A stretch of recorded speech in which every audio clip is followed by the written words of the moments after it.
این کودکان از خمیر نان تیار می‌نمایند. نان برای پختن نه، بخشیده بر روز بین المللی محافظت کودکان آنها این هنر خود را نشان می‌دهند. ما کودکان خوشبختیم که در این زمان زندگی داریم. در ناحیه فرخور بخشیده بر روز بین المللی محافظت حقوق کودکان یک هفته حیات کودکان گذرانده شد. میدان صحن حولی مؤسسه تا مکتبی باغچه رقم 1 واقع در شهرک فرخور جای برگزاری چهاربینی‌ها انتخاب گردیده است. تربیت گیرندگان همه باغچه‌های ناحیه از همه جماعت‌های دهات به اینجا آمدند. کودکان باغچه ما بسیارتر در تصویر نمودن رسم‌ها شوق و رغبت زیاد دارند و ما بسیارتر با آنها کار و فعالیت میکنیم، مشق میکنیم، نشان میدیم. همه همین کودکان امروز نقش‌های آفریده خود را که در وقتی نقش آفری نقش‌های افسانه‌ها را اجرا می‌کردند، اینچنین رسم‌های تصویر کرده خود را که رسم طبیعت را، رسم‌های زیبای طبیعت و آفتاب، ابر و مانند اینها رسم‌ها را پیشکشی چهاربینی موزه گرداندند. در این روز به مرکز ناحیه کودکان دست خالی نآمدند. همراه خود آنها هر گونه بازیچه‌ها را آوردند.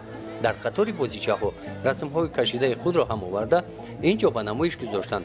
شعر و سرود، رقص‌های زیبا آوردند. من مدیر باغچه بچگانه رقم 3 ورسانی وطن جماعت دهخانریقی دهه سیف رحیمزاده افردی. باغچه ما طی 4 سال می‌شود که فعالیت می‌کند. در باغچه 60 نفر کودک را به تعلیم و تربیت فرا گرفته‌ایم و در باغچه کودکان مشغولیت‌های زیاد را از خود می‌کنند. از جمله در باغچه ما گروه تبلک زنان اشتراک می‌کنند، فعالیت می‌کنند که در همه چهاربینی‌های ناحیه حتی بیرون از ناحیه نیز شرکت می‌ورزند و از جمله امروز نیست که یک هفته کودکان است. کودکان ما با یک مهارت زیاد در این چهاربینی هنرهای خود را نشان دادند. در این چهاربینی تربیت گیرندگان باغچه‌ها هنر و مهارت خود را که از کشیدن رسم، رقص و سرود عبارت بودند نزد اعضایان حکمان نمایش دادند. از روی شرطی آزمون در این چهاربینی رقص بهترین، سراینده بهترین، رسام بهترین و دستان ماهر معین می‌گردند. اعضایان حکمان آزمون با هنر و مهارت کودکان بهاگذاری نمودند. عین حال در شعبه معارف مقامات اجرایی حاکمیت دولتی ناحیه 10 تا مؤسسه تا مکتبی و 83 مرکز انکشاف کودک عمل می‌کند که بیشتر از 1842 نفر تربیت گیرندگان در آنها جلب کرده شدند.